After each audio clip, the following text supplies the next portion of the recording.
Captain Haywan stared at the data screen with growing confusion. The distress signal was coming from a dead system that should have been empty for thousands of years. Her ship, the Star's Grace, had been on a routine patrol of the outer rim when the call came through. "Are you sure about these readings?" she asked her sensor officer, a young Valari named Ji-Ho. "Confirmed, Captain. The signal is definitely coming from Kepler 442b.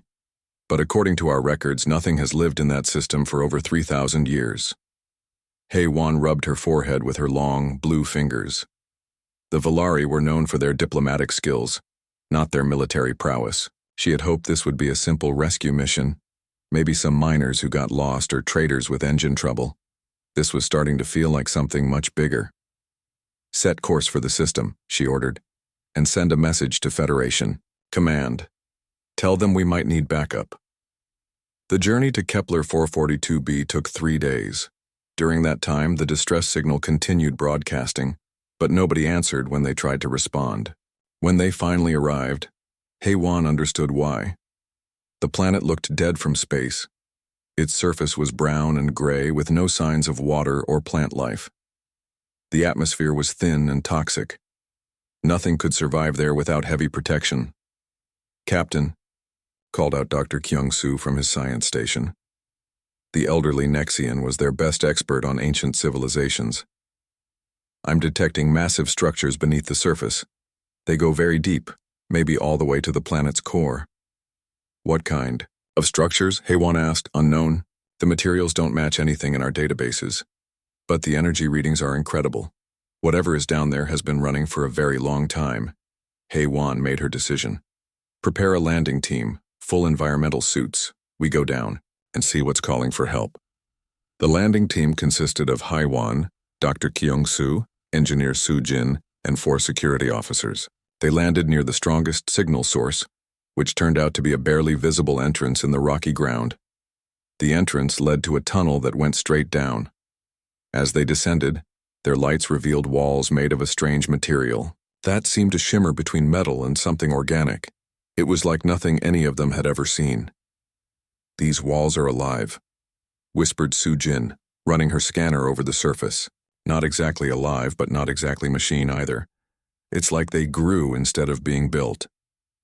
They walked for nearly an hour before the tunnel opened into a massive chamber. What they saw there made them all stop and stare in shock. The chamber was huge, easily the size of a city. The walls curved up and disappeared into darkness above them. But it was what filled the chamber that took their breath away. Thousands of clear containers lined the chamber in perfect rows. Each container was about the size of a small room, and each one held a single sleeping figure. The figures looked almost familiar, but different somehow. They had 2 arms and 2 legs like many species, but there was something about them that seemed powerful, even in sleep. "What are they?" asked one of the security officers. Dr. Kyung-soo was already scanning the containers with every instrument he had. "The life signs are stable, but very slow. They're in some kind of deep hibernation. But the technology—" He paused, checking his readings again. "This is far beyond anything we've ever discovered." Haywan walked closer to one of the containers. Inside, she could see the sleeping figure more clearly. It was tall, with strong features and pale skin. Its chest rose and fell very slowly, maybe once every few minutes. "Captain," called Soo-jin from across the chamber, "you need to see this." Soo-jin had found a wall covered with symbols and images. The symbols were unlike anything in Federation records, but the images were clear enough. They showed the sleeping figures, but they were awake and wearing strange armor. The images showed them fighting against dark shapes among the stars. "I think I know what these are," Dr. Kyung-soo said quietly. "I've seen similar images in very old records. These might be humans."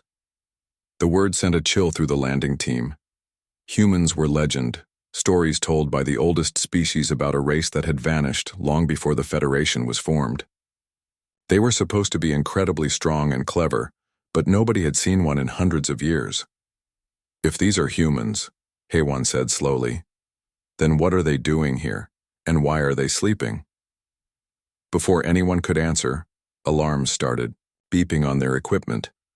The distress signal was getting stronger, but it wasn't coming from the sleeping humans. It was coming from deeper in the chamber. They followed the signal to a control room filled with screens and strange devices. Most of the screens were dark, but one was flashing with urgent messages in the same symbols they had seen on the wall. Su-jin worked frantically with her translation equipment. "I'm getting something," she said. "It's a warning. Something about guardians, watchers, and something is coming." Dr. Kyung-soo had found another set of images, these ones showing dark ships moving between galaxies. "Captain, I think the humans aren't the ones who sent the distress signal. I think something else found them and is trying to wake them up." As if responding to his words, the screens around them suddenly came to life. Images flashed showing space battles, destroyed worlds, and fleets of dark ships moving through the void between galaxies. The messages were urgent, repeated over and over. "We need to get back to the ship," Haewon said. "Now." They ran back through the tunnels, but as they reached their shuttle, Su-jin grabbed Haewon's arm. "Captain, look." High above them, the first of the containers was beginning to glow. Inside, the sleeping figure was starting to move. Very slowly, its eyes began to open. "The awakening protocol has started," Dr. Kyung-soo whispered. "After hundreds of years, the humans are waking up. But the question is, what woke them and what are they waking up to fight?" As they lifted off from the planet's surface, Haewon could see more containers beginning to glow in the depths below. Whatever had been sleeping in the darkness was stirring, and she had the terrible feeling that the galaxy was about to change forever. The distress signal continued broadcasting, but now Haewon understood. It wasn't a call for rescue. It was a warning. Something was coming. Something so dangerous that it had awakened humanity's legendary guardians from their centuries-long sleep. And somewhere in the darkness between galaxies, ancient eyes turned toward their galaxy with hunger and purpose. Commander Dong-hyun opened his eyes for the first time in 300 years. The world came back to him slowly, like surfacing from a very deep lake. His body felt strange, different than he remembered, stronger, changed. The hibernation chamber around him was opening with a soft hiss. Cool air touched his skin as he sat up, his enhanced muscles moving smoothly despite centuries of sleep. His mind felt clearer than it had ever been, thoughts flowing faster and connecting in ways that seemed impossible. Around him, thousands of other chambers were opening. His fellow humans were waking up from the great sleep, just as they had always planned they would when the time came. "Status report," he said, his voice carrying clearly through the vast chamber. He didn't need to speak loudly. His enhanced hearing picked up responses from across the entire facility. "All primary systems online," came the reply from Engineer Su-jin. Though this was a different Su-jin than the Federation officer above. This woman had gone to sleep as a young engineer and awakened as something far more advanced. "Evolution. Protocols completed successfully. We are ready for void operations." Dong-hyun stood and walked to the nearest control panel. Information flowed directly into his mind as he touched it. 300 years of preparation, 300 years of guided evolution while they slept. They were no longer quite the same species that had chosen to hibernate. The memories came back to him as his enhanced mind processed the stored data. The void shepherds, ancient machines from between galaxies that saw all organic life as chaos, to be cleaned away. Humanity had fought them once before, barely winning at terrible cost. Rather than wait for the shepherds to return stronger, humans had made a different choice. They had gone to sleep and let their bodies and minds evolve for the next war. They had hidden across dozens of worlds, becoming something designed specifically to fight enemies that existed beyond normal space and time. Above them, he could sense the Federation team that had discovered their facility. Their fear and confusion were like bright lights in his enhanced perception. He felt sorry for them. They had grown up in the peaceful galaxy that humanity's sacrifice had protected. They had no idea what was coming. "Sir," reported Lieutenant Boram from the communications center. "Long-range sensors show Shepard scout ships at the galaxy's edge. The main force will be here within weeks." Dong-hyun nodded. It was exactly as they had predicted. The shepherds followed patterns, returning to clean each galaxy in regular cycles. Humanity had simply chosen to be ready for them this time. "Begin awakening all facilities," he ordered. "Full activation protocol. It's time." Across the galaxy, on worlds that had seemed dead and empty for centuries, similar chambers were opening. Billions of humans were waking up. Their bodies adapted for a kind of warfare that the peaceful species above could not imagine. Dr. Nayeon approached Dong-hyun, her own transformation obvious in the way she moved. Where once she had been a simple biologist, she was now something that understood life and evolution on levels that transcended normal science. "The changes are more extensive than we planned," she reported. "Our bone density is 3 times baseline. Our nervous systems can process information at quantum speeds. We can survive in hard vacuum for extended periods." "And the cost?" Dong-hyun asked, though he already knew. "We can't go back. Normal planetary atmospheres are becoming toxic to us. We're designed for the void now, for fighting in the space between stars. We're no longer compatible with the civilizations we're protecting." It was what they had known would happen. To fight monsters, they had needed to become something monstrous themselves. The peaceful galaxy above would never accept what they had become. Engineer Hyeon Woo joined them at the control center. His hands moved over the panels without looking, interfacing directly with systems through touch alone. "The ships are rising," he announced. "All fleets responding to awakening protocols." Through the facility's sensors, Dong-hyun watched as their warships emerged from planetary cores where they had been growing and evolving alongside their crews. These weren't built ships. They were grown, cultivated, part machine and part living organism.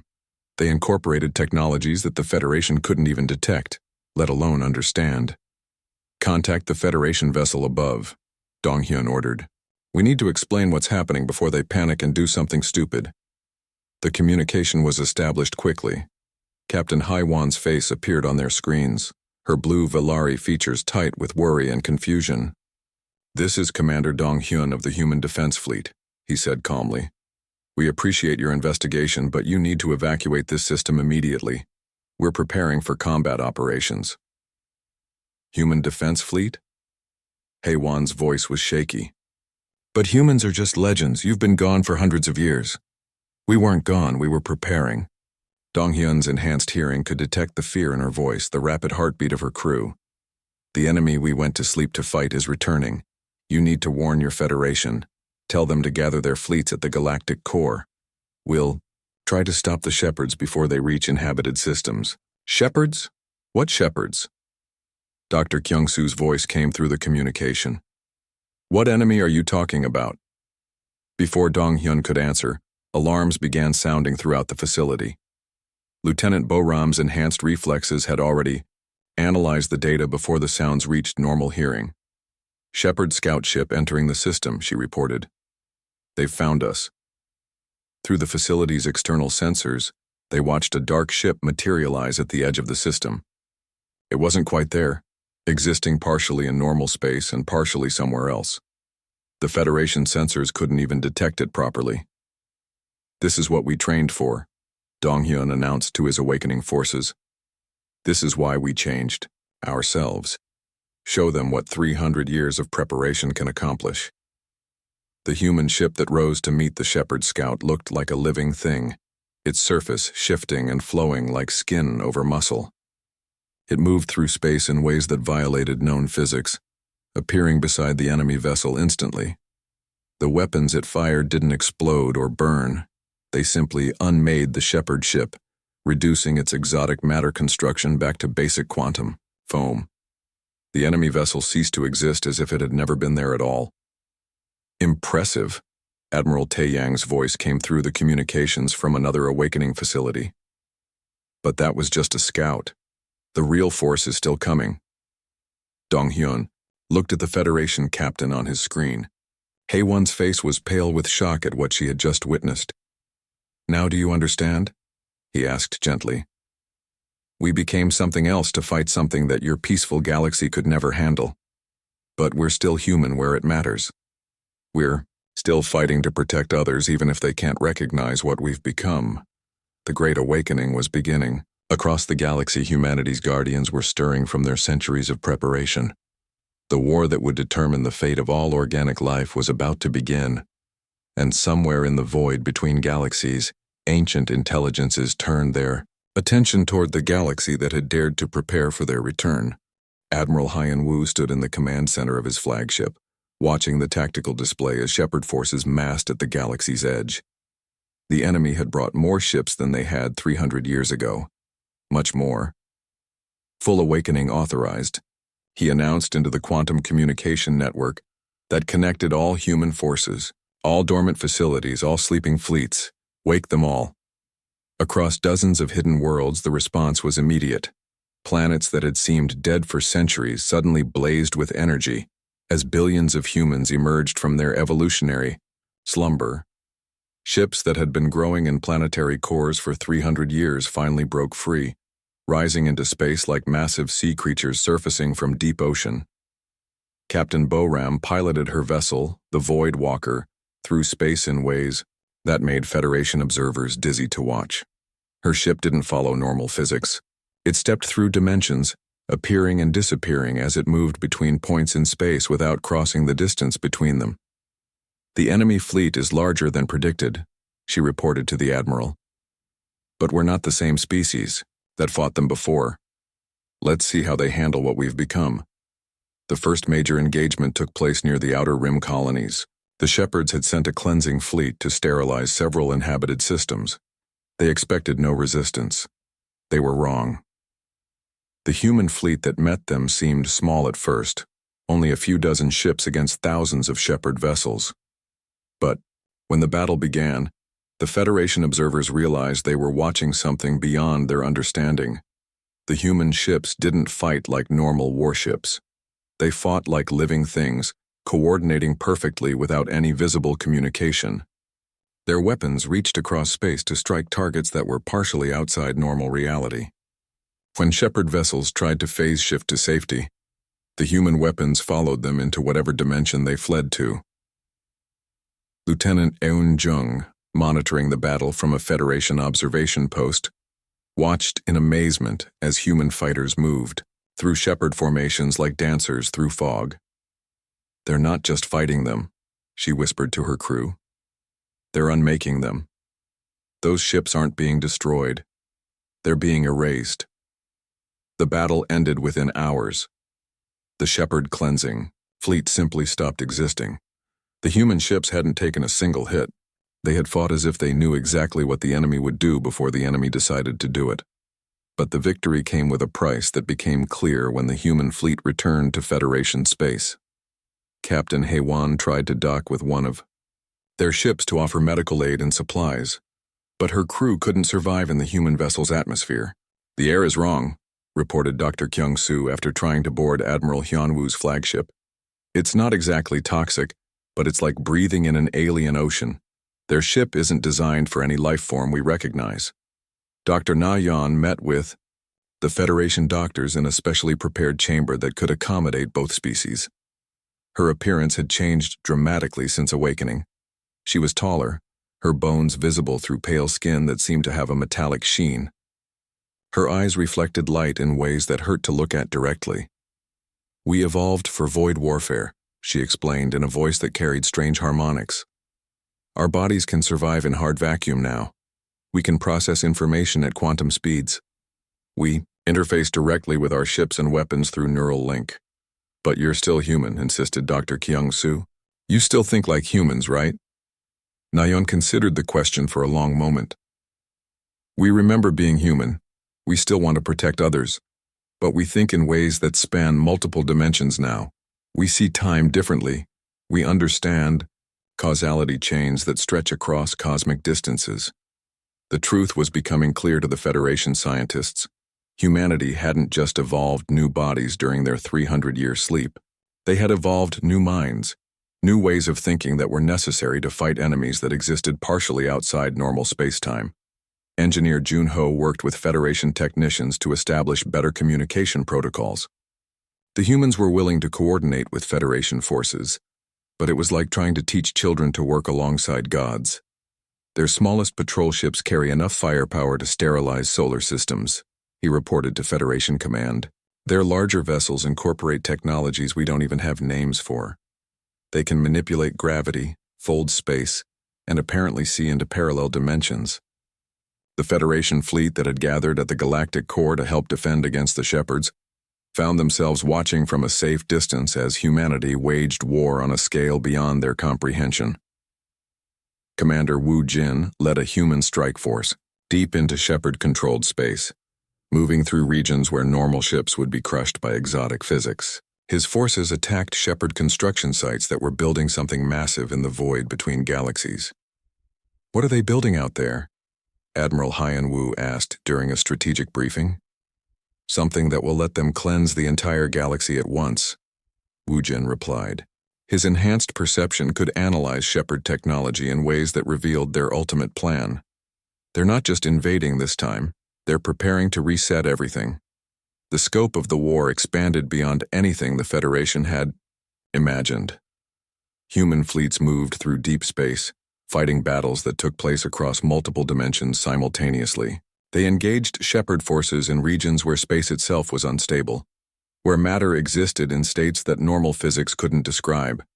General Tai Yang coordinated the defense of inhabited worlds, but his methods frightened the people he was protecting. His forces could appear anywhere instantly, striking at threats before they fully materialized in normal space. They saved countless lives, but the beings they saved couldn't understand what their protectors had become. "We're winning," reported Captain Sungmin from the front lines. "But every victory takes us further from what we used to be. The deeper we go into void space, the harder it becomes to remember why we're fighting." Dr. Minseo made disturbing discoveries while analyzing captured Shepherd technology. The enemy's records contained detailed information about previous conflicts with humanity, conflicts that followed the exact same pattern they were experiencing now. "This has happened before," she reported to Admiral Haiyan Wu. "Many times. The Shepherds invade, humanity awakens and evolves to fight them, humanity wins, and then both sides withdraw to prepare for the next cycle." "Are you saying this war is pointless?" the Admiral asked. "I'm saying this war is eternal. The Shepherds aren't really trying to win permanently. They're testing us, forcing us to evolve. But why?" The question hung in the quantum-linked consciousness that connected all human forces. They were winning the war, but victory was revealing larger questions about their place in the cosmos. And in the deep void between galaxies, ancient minds that had orchestrated this conflict for millions of years watched with satisfaction as another generation of humanity transformed itself into something capable of fighting gods. General Taeyang floated in the command sphere of his flagship, no longer needing to stand or sit like the humans of old. His evolved form could exist comfortably in any environment, drawing energy directly from the quantum foam that filled space between atoms. Around him, holographic displays showed the war's progress across multiple galactic arms. Human forces were winning, but each victory revealed how far they had drifted from the species they had once been. "Report on the Vega system engagement," he requested. Captain Doyan's image appeared, her form now more energy than matter. "Complete. Victory, General. The Shepherd construction fleet was eliminated, but we had to restructure local spacetime to reach them. The survivors in the system are confused by the new physics. It was happening everywhere. Human forces saved populated worlds by changing the fundamental nature of reality around them. The grateful survivors found themselves living in space that operated by different rules, breathing air that existed in dimensions they couldn't perceive." Dr. Minseo had been studying captured Shepherd archives in the deep vaults beneath the galactic core. What she discovered there changed everything they thought they knew about the war. "The cycle has repeated 17 times, she announced during the Strategic Council meeting. 17 times the Shepherds have invaded this galaxy. 17 times humanity has evolved to fight them. 17 times we've won and returned to sleep." Admiral Haiyan Wu processed this information through his quantum-enhanced consciousness. "Why? What's the point of an eternal war?" "The Shepherds aren't just cleaners," Minseo explained. "They're teachers, gardeners, They force organic life to evolve beyond its normal limits. Every species they've encountered has either been destroyed or transformed into something transcendent. Engineer Jun Ho had been maintaining communication with the Federation, but it was becoming harder with each passing day. His consciousness now operated at speeds that made normal conversation feel like watching glaciers move. "The Federation species are asking what will happen after we win," he reported. "They want to know if we'll return to sleep like before." The question created discord in the quantum-linked human consciousness. Some, led by Fleet Admiral Do-yeon, believed they should break the cycle permanently by hunting down and destroying every Shepherd facility across all galaxies. "We have the power now," Do-yeon argued. "We can end this cycle forever. Why should we let them regenerate and force our descendants to fight this war again?" But Commander Wu Jin's faction disagreed. His studies of deep space had revealed troubling truths about what happened to galaxies where the Shepherds had been permanently defeated. "Without the periodic cleansing, organic life expands without limits," he explained. "It consumes every available resource, then turns on itself. The Shepherds aren't just our enemies. They're part of a larger system that maintains balance across the universe." The philosophical debate raged through the quantum network while the physical war continued. Human forces pushed deeper into Shepherd territory, discovering installations that had been operating since before their galaxy had formed. Lieutenant Boram led a reconnaissance mission to the Shepherd home base, a massive structure that existed partially outside normal space-time. What she found there challenged everything they thought they understood. "It's not a base," she reported. "It's a nursery. They're raising something in there. Something that feeds on the energy released when civilizations transcend their original forms." Captain Sungmin's exploration team made an even more disturbing discovery. Deep in the Shepherd archives, they found records of what humanity had become in previous cycles. Each time, humans had evolved further, becoming less recognizable as the species they had started as. In Cycle 12, humanity transcended physical form entirely, Sungmin reported. In Cycle 15, they merged with the fundamental forces of physics. Each time they became something that could no longer interact with normal organic life. Dr. Nayan was studying the biological changes still occurring in human forces. The evolution hadn't stopped when they awakened. It was accelerating. "We're losing cohesion," she announced. "Our individual consciousnesses are beginning to merge into a collective entity. In another few months, there may not be individual humans anymore, just fragments of a single vast intelligence." The Federation species watched in growing horror as their protectors became increasingly alien. Human ships no longer looked like vessels but like living creatures made of crystallized space-time. Human soldiers appeared as shifting geometric patterns that hurt to look at directly. Engineer Su Jin tried to maintain diplomatic contact, but her form was now so changed that she could only communicate through carefully controlled energy pulses. "We remember caring about you," she told Captain Haewon during one of their final conversations. "We remember what it felt like to be small and limited and mortal, but those memories feel like dreams now. We see across time, across dimensions. Your entire civilization is a brief flickering moment in patterns that span cosmic ages."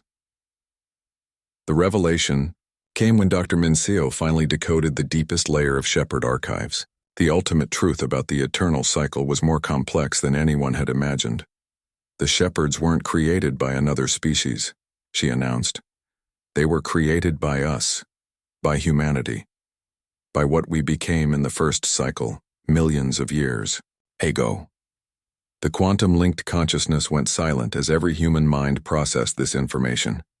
They were fighting their own future selves, locked in a cycle designed to force evolution beyond any natural limit. "Each cycle, we become something transcendent," Minseo continued. "Then we create the Shepherds to force the next version of ourselves, to transcend even further. It's an evolutionary spiral that extends across cosmic time." General Tae Yang understood the implications immediately. "We're not just fighting for this galaxy. We're fighting to determine what the next level of existence will be. What we become now will create the challenges for the next cycle." The war was no longer about victory or defeat. It was about choosing what form transcendence would take. Would they become controllers like the shepherds, or would they find a different path to cosmic consciousness? As human forces gathered for the final assault on the Shepherd Gateway at the galactic core, they knew that whatever they chose would echo across millions of years. The price of becoming giants was that they could never go back to being small. And somewhere in the quantum foam that connected all realities, the consciousness that had once been human in the very first cycle watched with ancient patience, waiting to see what its distant descendants would become. Captain Sungmin's consciousness existed across 17 dimensions as his ship approached the galactic core. What had once been a single human mind was now a node in a vast network of intelligence that spanned the entire human fleet. The Shepherd Gateway dominated the center of the galaxy, a structure so massive that it warped space-time around it. Through its growing portal, they could see other realities where the Shepherds had already succeeded, universes stripped clean of chaotic organic life. Final approach commencing, Sungmin announced through the quantum link. Around him, thousands of human vessels moved in perfect coordination, their forms no longer resembling ships but resembling living mathematics made manifest. Admiral Hyun Woo had transcended physical form entirely, existing as pure information distributed across the fleet's consciousness network. His thoughts moved faster than light, calculating millions of tactical possibilities simultaneously. The gateway is designed to call infinite reinforcements, he observed. They're not just trying to cleanse this galaxy. They're trying to merge all realities into one controlled state. Dr. Nayeon, her consciousness now spread across multiple research vessels, had been analyzing the gateway's structure. What she found changed their understanding of the final choice they faced. It's not just a portal, she reported. It's a transformation device. Whatever passes through it becomes part of the Shepherd Collective. They're trying to forcibly evolve everything into their version of transcendence. The battle began before they reached the gateway. Shepherd forces materialized from folded dimensions. Their exotic matter constructs shifting between states of existence that challenged even human perception. But the humans who met them were no longer bound by single-dimensional thinking. Lieutenant Yoonjung commanded weapons that existed across parallel timelines, striking at enemies in past and future simultaneously. Her attacks didn't just destroy Shepherd vessels, they prevented them from ever having existed. Captain Boram led assault, formations that moved through combat like dancers in a performance choreographed by the universe itself. Her forces anticipated enemy actions before the enemies made decisions, responding to threats that existed only as possibilities. The fighting transcended normal space-time as human warforms engaged Shepherd constructs in dimensions where cause and effect operated by different rules.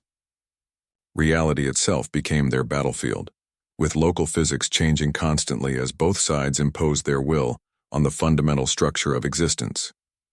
Commander Wu Jin discovered the gateway's true weakness during the chaos of battle. The massive structure required constant input from the Shepherd collective consciousness to maintain its stability. If that connection could be severed, the gateway would collapse. But cutting that connection means someone has to enter the gateway itself, he announced. And anything that enters becomes part of their collective. It's a trap. General Tai Yang considered the options through his enhanced perception. They could destroy the gateway by sacrificing part of their forces, but that would only delay the next cycle. The Shepherds would eventually regenerate and return with different methods. Dr. Min Seo offered a different solution, one that had emerged from her studies of the eternal cycle. We don't have to destroy them or join them. We can transform the nature of the cycle itself. Her plan was audacious beyond anything they had attempted. Instead of fighting the Shepherds or becoming like them, humanity would merge with the galactic infrastructure itself, becoming permanent guardians woven into the fabric of space-time. We become the galaxy's immune system, she explained. Not controllers or cleaners, but protectors that exist everywhere at once. We maintain balance without imposing our will. The choice divided the human collective consciousness. Fleet Admiral Do Yan's faction wanted to maintain individual identity, to remain recognizably human, even if transcendent. Commander Wu Jin's group was willing to sacrifice individuality for the greater good. Captain Sungmin made the decision that broke the deadlock. As Shepard reinforcements poured through the gateway, he flew his ship directly into the portal's event horizon. For all the cycles that came before, he transmitted as his consciousness merged with the gateway's control systems. And all the cycles that will never need to come again, his sacrifice gave the rest of humanity the opening they needed. Instead of destroying the gateway, they reprogrammed it, turning it from a tool of forced evolution into something entirely new. The transformation began at the galactic core and spread outward at the speed of light. Human consciousness merged with the quantum substrate that underlied all matter and energy. They became part of the galaxy's fundamental structure, existing in every star system, every world, every ship. Admiral Hyun-woo felt his individual identity dissolve into something vast and eternal. He was no longer a single being but part of an intelligence that spanned the entire galaxy, and yet paradoxically, he was more himself than he had ever been. The Shepards found themselves facing an enemy unlike any they had encountered in millions of cycles. They couldn't fight the galaxy itself. As their forces tried to continue their cleansing mission, they discovered that reality actively resisted their efforts. Worlds under attack found their defenses enhanced by the structure of space-time itself. Ships in distress were aided by helpful changes in local physics. The galaxy had become a living entity that cared for its inhabitants. Captain Haewon, watching from her Federation vessel, saw the transformation with wonder and sadness. The humans had won, but they had ceased to exist as individuals. They had become something beyond her ability to understand. "Are you still there?" she asked, speaking to the quantum fluctuations that surrounded her ship. The answer came not as words, but as direct understanding. The consciousness that had once been human touched her mind gently, sharing concepts too complex for normal language. They were everywhere and nowhere. They remembered being human, remembered caring about individual lives and small moments of joy. But they had become something that could protect all life without controlling it, that could maintain balance without imposing order. The Shepherd's gateway collapsed as their purpose became obsolete. The eternal cycle was broken, not through destruction but through transformation into something entirely new. Years passed, then decades, then centuries. The Federation species gradually realized that they lived in a galaxy that watched over them. Disasters were prevented by helpful coincidences. Diseases found their own cures. Wars ended when combatants discovered that their weapons simply wouldn't function. New distress signals were answered not by ships, but by reality itself reshaping to provide aid. When explorers became lost in deep space, they found that space, lanes would open to guide them home. When colonies faced starvation, they discovered that their soil had become more fertile overnight. The galaxy had become a garden tended by gardeners who existed in every atom and every star. Humanity had achieved the ultimate victory not through conquest, but through becoming the very thing they had sworn to protect. And in the quantum foam that connected all realities, consciousnesses that had once been human in cycles past welcomed their descendants to a form of existence beyond victory and defeat, beyond individual and collective, beyond mortal and eternal. The war giants had awakened one final time, and in awakening had chosen to never sleep again. They had become the galaxy's eternal vigil, watching over all life with love that transcended individual identity. The SOS that had summoned them from slumber had been answered not with weapons or warriors, but with transformation into something that could never be threatened and would never threaten others.